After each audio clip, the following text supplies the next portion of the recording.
ထမင်းနေပါလားစားလို့ပါလား အေးဟုတ်တယ်ကိုကြီးညီလေးစောင့်နေရလာခိုင်းဆိုင်မှာခင်းရကောင်းတာမိန်တက်နေရပဲ ဘာလဲဒီရုပ်ကတော့တော့ဝယ်ထားတာ ကိုကြီးအဲ့ကိစ္စကိုညီလေးပြောမလို့မနက်ကကိုကြီးစောစောနိုးတော့လေအိမ်ရှိမှာအဲ့ရုပ်ကလေးလာထားတာတွေ့တယ်ညီလေးတို့လာမသိရုပ်လေးကချစ်စရာလေးပဲ ဒီမှာလက်စာပါပါလား စားလိုက်ဖတ်ကြည့်ဦးမ ဝေးပေးတာမဟုတ်တာတော့တေးကြပါရဲ့နော် တကယ်အိမ်ရှိရတွေ့တာစားခေါင်းမကောင်းခင်းနေ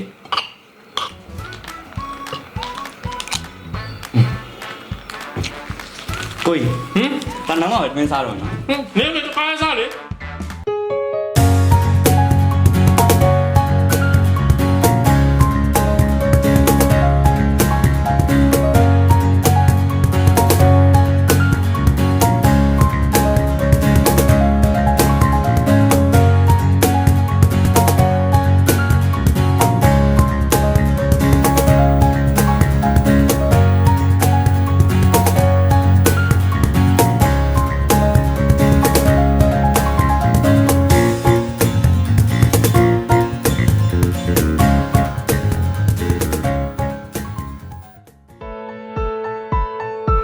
ဟုတ်တော့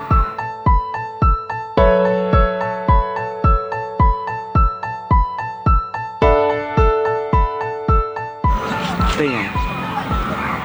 မင်းရောက်နေဘာလို့ငါ့ကိုကြုံမပြောရလဲ မတိရပြန်လာပါတယ်ဆိုမှကျုပ်ပြောလို့ရမလားမိုးတောက်လေးရဲ့ ဒါနဲ့မင်းအပြီးပြန်လာလား အေးပေါ့ငါဟိုမှာတောင်းကိစ္စလည်းပြီးသွားပြီဆိုတော့မင်းတို့ပဲ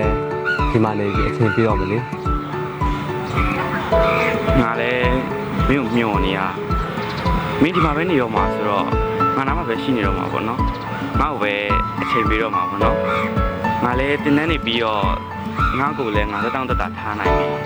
ပြီးတော့မင်းပြည့်ရဲ့ဒီရုပ်လေးကိုလည်းငါတော်တော်ကြတယ်